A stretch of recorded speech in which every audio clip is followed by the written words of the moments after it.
your professor Robert, right? And he's one of those Hmm. professors who likes to be referred to as doctor. And I think anyone who's ever been to Hmm. university knows Professor Robert or Doctor Robert. But yeah, I love that. I love the part where you ask him if there was anybody living or dead that you would want to meet, who would it be? And his answer was himself. And Hmm. the his rationale was that like he wants to perceive himself the way other people perceive him. And I don't know, to me that got me thinking about, I mean, I like to think that I'm self-aware, but I have no idea what how other people truly perceive me, I guess on a more objective level, because it's all just filtered, like every perception of myself is filtered through my own perception. And it's kind of honestly a little bit Hmm. disconcerting given that I'm a content creator and an artist.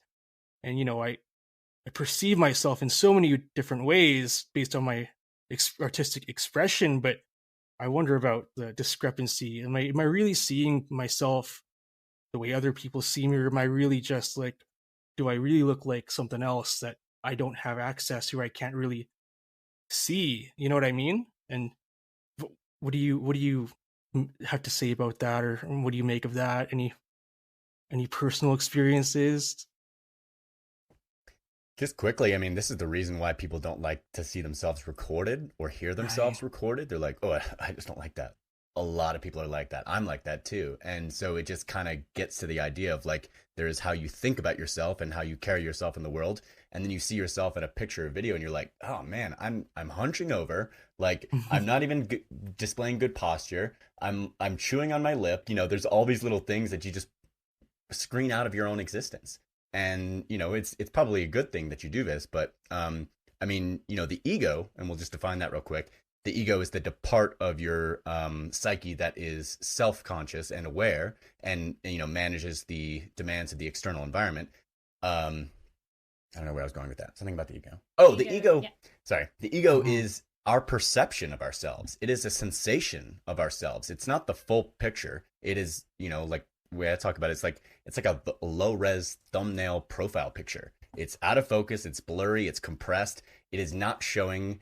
It's probably showing your good side and your good smile, but it's not Right. showing the totality of you. And that's, if you take the ego and then you take the shadow, you add those Right. together, you get the full self. Um, And we discuss consciousness being the dance between perception and memory, and your perception of yourself is based on your memories of yourself. But memory is incomplete. It is incorrect a lot of the times. It makes a lot of best guesses, and there's a lot of information we suppress. We suppress traumatic memories. We suppress, information that we don't use on a daily basis. Something, I'm a bit of a musician, and I'm trying to get back into it these days, and I'm finding these songs that I haven't Right. rehearsed in decades. but once it's like this information, I just can't pull it. But then as soon as I like look at the lyrics on paper, the entire thing floods back, and I can remember every vocal part, and I can remember the piano part. But it's information that's just been dormant. So your perception of yourself is based on what parts of your memory that you keep active and yeah, what are you currently allowing yourself to know about yourself? Because we're always hiding something from ourselves. I think the work is figuring out what is that thing you're hiding from yourself and what is it Yeah, costing that's you.